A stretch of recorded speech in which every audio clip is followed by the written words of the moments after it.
ఎలా భర్తీ చేయాలని ఆలోచిస్తున్నారు? అధ్యక్ష, ఈరోజు సబ్జెక్ట్ మ్యాన్ ప్రశాంత్ రెడ్డి గారు, లలిత కుమారి గారు, శిరీష గారు, సుందరారెడ్డి గారు మాట్లాడటం జరిగింది. అధ్యక్ష, వాళ్ళు అడిగిన ప్రశ్నలోకి వచ్చే ముందు అధ్యక్ష, గౌరవ సభ్యులందరికీ కొన్ని విషయాలు చెప్పాల్సిన అవసరం ఉంది. మొదటిది, గత ప్రభుత్వము ఫేజ్ 1, ఫేజ్ 2 కింద అండ్ ఫేజ్ 3 కింద అనేక పనులు ప్రారంభించడం జరిగింది. దాంట్లో భాగంగా మీరు చూస్తే కనీసం ఫేజ్ 1 కూడా పూర్తి చేయాల, ఫేజ్ 2 కూడా అనేక పనులు పెండింగ్ పెట్టారు. అధ్యక్ష, ఈ రెండు పూర్తి చేసేదానికి సుమారుగా 4,789 కోట్ల రూపాయలు మన ప్రభుత్వానికి అవసరం ఉంటుంది. అధ్యక్ష, ఇదంతా చూసిన తర్వాత ఫస్ట్ నేను అనుకుంది, ఎందుకంటే ఈ కుటుంబీ ప్రభుత్వం ఏర్పడడానికి ప్రధానమైన కారణం కూడా మనం 117 జియో రద్దు చేస్తామని చెప్తాం జరిగింది. ఎందుకంటే విద్య అనేది పిల్లలకి దూరం అవుతుంది, మళ్ళీ ప్రాథమిక విద్య తీసుకురావాలనే ఆలోచనతో ఆ ఫోకస్కి వెళ్దామనే లక్ష్యంతో ఉన్నాం. అధ్యక్ష, దాంట్లో భాగంగా ముందర జియో 117కి ఆల్టర్నేటివ్ తీసుకురావాలి. అది చూసుకున్న తర్వాత ఎక్కడ ఇన్ఫ్రాస్ట్రక్చర్ అవసరం ఉందో అది బేస్ చేసుకుని ఇన్ఫ్రాస్ట్రక్చర్ బిల్డ్ చేయాలనే లక్ష్యంతో మన ప్రభుత్వం ఉంది. అధ్యక్ష, దాంట్లో అధ్యక్ష మీరు చూస్తే ఇన్ఫ్రాస్ట్రక్చర్ కూడా అనేక స్టార్ రేటింగ్లు ఇస్తాం జరిగింది. అధ్యక్ష, 0, 1, 2, 3, 4, 5 స్టార్. ఇది ఎందుకు చేసామంటే నేను కూడా వ్యత్యాసం చేశాను. కొన్ని పాఠశాలలో ఇన్ఫ్రాస్ట్రక్చర్ అన్నీ ఉన్నాయి, బెంచులు ఉన్నాయి, టీవీలు ఉన్నాయి, రంగులు ఉన్నాయి. కొన్ని పాఠశాలలో అసలు ఏమి లేవు. అధ్యక్ష, అంటే కంప్లీట్ ఎక్స్ట్రీమ్స్ నాకు ఫీల్డ్లో కంపెనీ ఇది కరెక్ట్ కాదని భావించి కొన్ని నిర్ణయాలు. ఒకటి, లీక్ ప్రూఫ్ బిల్డింగ్, అన్నిటికీ పెయింట్ ఉండాలి, ఎలక్ట్రిసిటీ ఉండాలి, ఫంక్షనల్ టాయిలెట్ ఉండాలి, డ్రింకింగ్ వాటర్ ఫెసిలిటీస్ ఉండాలని నిర్ణయం తీసుకున్నాం.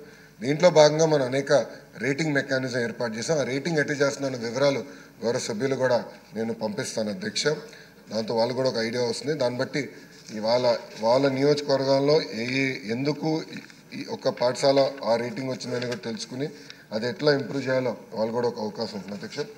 అధ్యక్ష, ఇప్పుడు వాస్తవంగా అధ్యక్ష అన్ని ప్రభుత్వ పాఠశాలల్ని మనం 5 స్టార్స్ రేటింగ్ తీసుకురావాలి. సుమారుగా ఈ రోజున ఎస్ఎస్ఆర్ రేట్ ప్రకారం 13,526 కోట్ల రూపాయలు అవసరం ఉంది. అధ్యక్ష, సో ఇదేదో ఒక్క రోజులో చేసేస్తాం, ఒకేసారి అయిపోతుంది అనుకుంటాం, ప్రమాదకరం, చేయలేము. అధ్యక్ష, అది ఒకరోజు అయ్యే పని కాదు. ఇది ఒక అందరం కలిసికట్టుగా పని చేస్తే ఒక 5 నుంచి 7 సంవత్సరాలు పడుతుంది. అధ్యక్ష, నా నుంచి ఇక్కడ నేను గౌరవ సభ్యులందరినీ కోరేది కూడా ఏంటంటే, మనం కూడా ప్రభుత్వ పాఠశాలల్ని దత్తత తీసుకొని లోకల్ సిఎస్ఆర్ నిధులు కానివ్వండి, ఇతర వేరే కార్యక్రమాల ద్వారా నిధులు జతపరిచి ఈ ప్రభుత్వ పాఠశాలని ఇన్ఫ్రాస్ట్రక్చర్ని ప్రధానంగా ఇంప్రూవ్ చేయాలని గౌరవ సభ్యులందరినీ కోరుతున్నాను. అధ్యక్ష, దీంట్లో భాగంగా నేను ఒక విషయం చెప్పాలనుకున్నాను. అధ్యక్ష, మన డిప్యూటీ స్పీకర్ గారి నియోజకవర్గం ఉండి నియోజకవర్గంలో ప్రభుత్వ పాఠశాలను వెళ్తాం జరిగింది. అధ్యక్ష, చాలా చరిత్ర కలిగిన పాఠశాల. దానికి రూఫ్ ప్రాబ్లం ఉంటే కూడా గౌరవ డిప్యూటీ స్పీకర్ గారు స్వయంగా ఉండి అది లోకల్ ఫండ్స్ మొబిలైజ్ చేసి అద్భుతంగా చేశారు. అధ్యక్ష, ఇది ఎందుకు చెప్తున్నానంటే ఒక్కొక్క పాఠశాల ఒక్కొక్క రకమైన డిజైన్ ఉంటుంది. స్టాండర్డైజ్గా అన్నీ చేయలేం, ఎందుకంటే దశల వారీగా కట్టుకుంటూ వచ్చాము. కొన్ని బ్రిటిష్ వాళ్ళు కట్టినవి ఉన్నాయి, తర్వాత మన ప్రభుత్వాలు వచ్చినాక కట్టినవి ఉన్నాయి.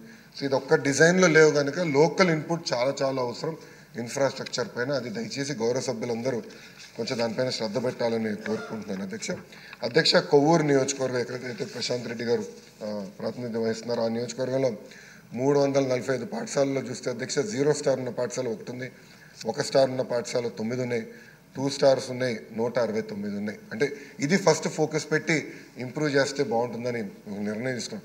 అంటే 5 స్టార్ ఒక భాగం మనం చేసి చేయాలి, కానీ ముందల ఈ బేసిక్స్ ఇంప్రూవ్ చేయాలని లక్ష్యంతో మేము పనిచేస్తాం. అధ్యక్ష, అదేవిధంగా పలాసాల్లో 300 ఉన్నాయి. అధ్యక్ష, 0 స్టార్ ఏం లేవు, కానీ 1 స్టార్ 36, 2 స్టార్ 159 ఉన్నాయి. అధ్యక్ష, ఇంకో పక్కన పుట్టపర్తి వచ్చేగల 316 ఉన్నాయి. అధ్యక్ష, 0 స్టార్ ఏం లేవు, కానీ 1 స్టార్ 15, 2 స్టార్ 159 ఉన్నాయి. అధ్యక్ష, ఎస్కోటకు వచ్చేగల 0 స్టార్ 1 ఉంది, 1 స్టార్ ఏం లేవు, 2 స్టార్ 49, 3 స్టార్ 124 ఉన్నాయి. అధ్యక్ష, అంటే ఇట్లా ఒక్కొక్క నియోజకవర్గం ఒక్కొక్క రకమైన కండిషన్లో ఉంది. సో ఈ డీటెయిల్స్ మేము 117 జియోకి ఆల్టర్నేటివ్ ఒక ప్రోగ్రామ్ పెట్టుకున్నప్పుడు అధ్యక్ష వాళ్ళ గౌరవ సభ్యులందరూ కూడా డీటెయిల్స్ ఇచ్చాను. వాళ్ళ నియోజకవర్గంలో స్టార్ రేటింగ్లో ఎక్కడెక్కడ ఎన్ని పాఠశాలలు ఉన్నాయి అనేది పాఠశాల వారిగా వివరాలు గౌరవ సభ్యులు కూడా నేను త్వరలోనే పంపిస్తాను. అధ్యక్ష, గౌరవ సభ్యులు అడిగిన ప్రశ్నలకి ఒకటి, పెండింగ్ వర్క్స్ అని పూర్తి చేయాలని నిర్ణయం తీసుకున్నాం. అది ఇప్పుడు మాకు బడ్జెట్లో కూడా నిధులు కేటాయించారు. ఏప్రిల్ మాసం నుంచి ప్రారంభిస్తాం. ఆల్ పెండింగ్ వర్క్స్ రాబోయే సంవత్సరాల్లో పూర్తి చేయాలని లక్ష్యంతో మేము పనిచేస్తాం. అది నెంబర్ 1 అధ్యక్ష.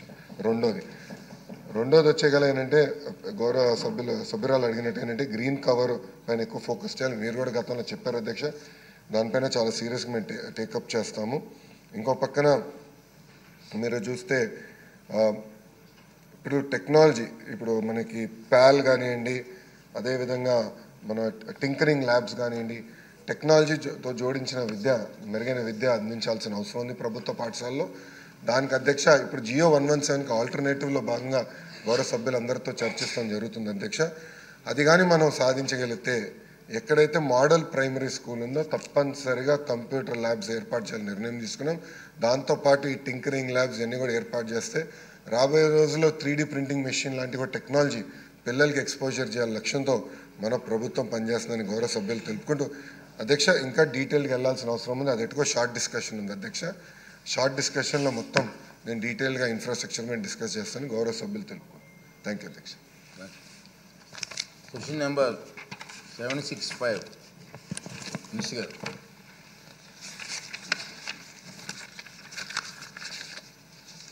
అధ్యక్ష, మొదటి ప్రశ్నకి సమాధానం అవునండి.